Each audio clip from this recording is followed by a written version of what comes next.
Hey guys, welcome back to Getting It Done Fishing. Helping bank anglers become better bass anglers. That's what it's all about, yes sir. And today we're talking about a swim jig. I just dropped a video about, top presentation. Again, we're talking about behavior, presentation, and lure. But one of the most versatile lures, especially in the month of August, but just in general, that a bank angler could really have in his tackle box, that is really, it's the most versatile probably lure that you could have, and that's a swim jig. And the reason why it's so versatile is pretty much weedless. You can go through vegetation, lily pads, hydrilla. You can fish it at any depth. You can fish it at the bottom. You can fish it at the top of the water column.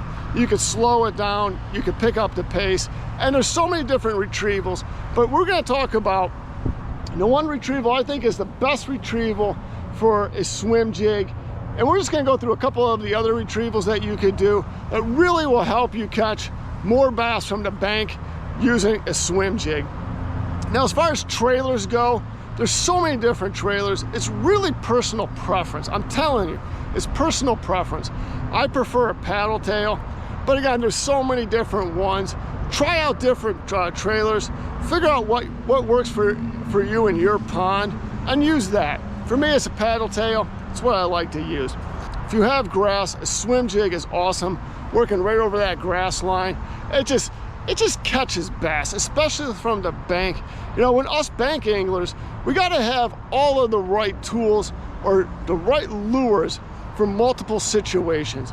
Our tackle is limited, right? We only have one tackle box. And when you have limited tackle, you have to use lures that could pretty much, you could fish in a lot of different situations, and that is a swim jig.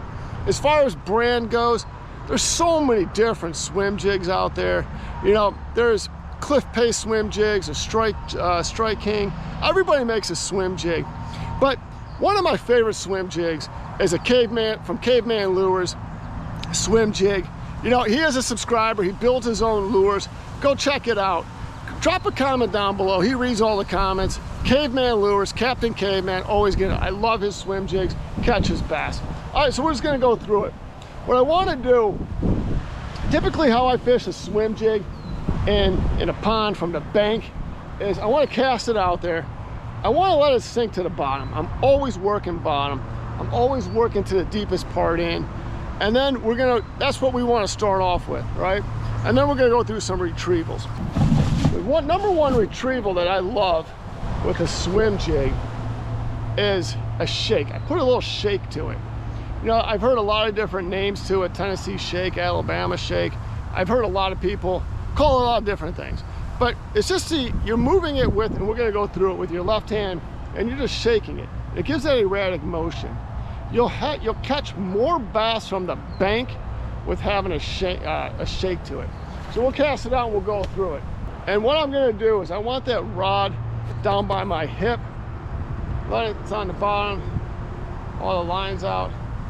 All right, my slack is up, and I'm just going to start to shake it.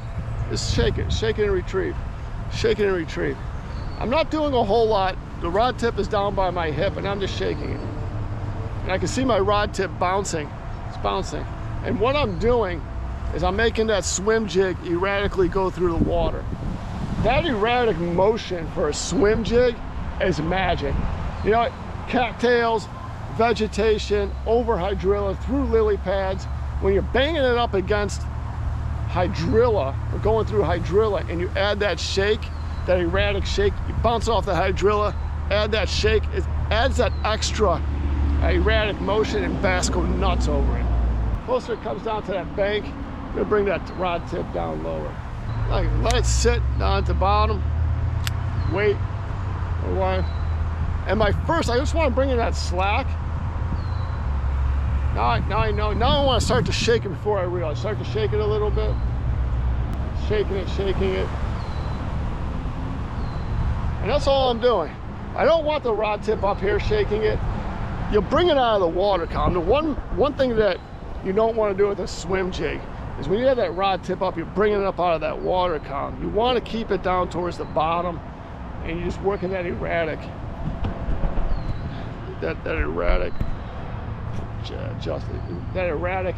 movement on that swim jig. Now the other thing that you can do, the other retrieval you can do is you can just cast it out there and you can just slowly retrieve it. You know, you can pause, you can do a pause and retrieve, pause and retrieve. You know, when you get conditions after a storm, bluebird skies, and they're holding tight and the strike zone is small, you can really just kind of drag it on the bottom. You know, I'm slowly just bringing it in. Still rod tip down by my hip. You can work on that retrieval. You'll still get that trailer. I'm using a paddle tail. The paddle tail will still move, and you're still getting that movement from the trailer. I'm not overworking it. I'm not cranking it. As soon as it hits the water, I'm not starting to retrieve it. Working the bottom, slowly bringing it in.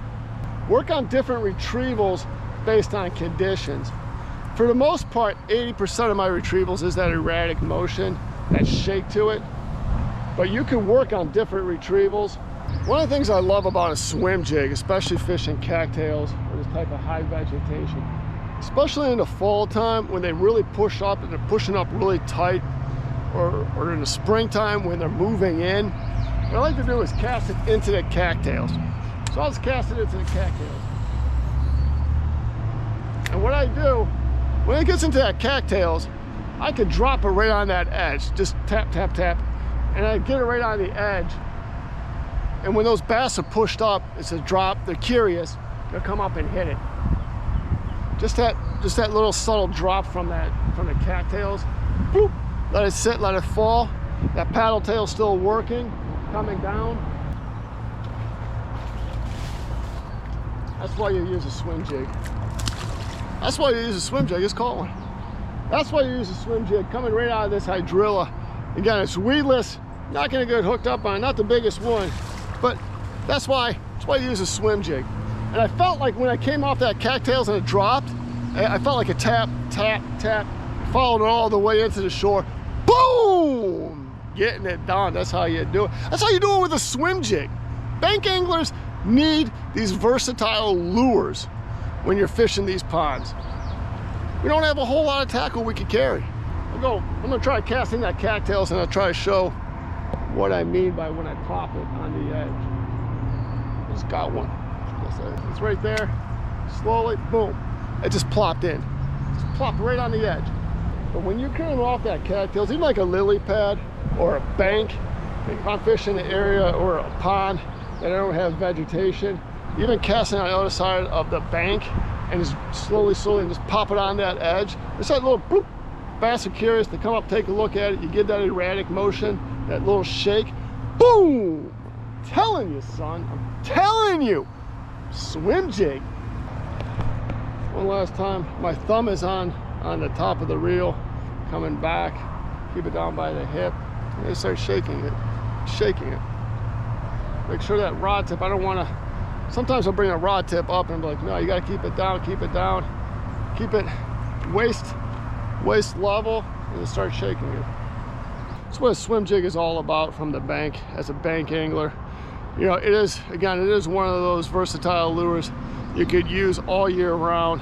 You're using so many different situations. Our tackle is limited, so when you start to talk about lures that you could use in vegetation, you know, after a storm, you know, before a storm, you can pick up the retrieval, vegetation. Those are the lures that really help bank anglers really start to become really master bank anglers and master bass anglers. That's what it's all about.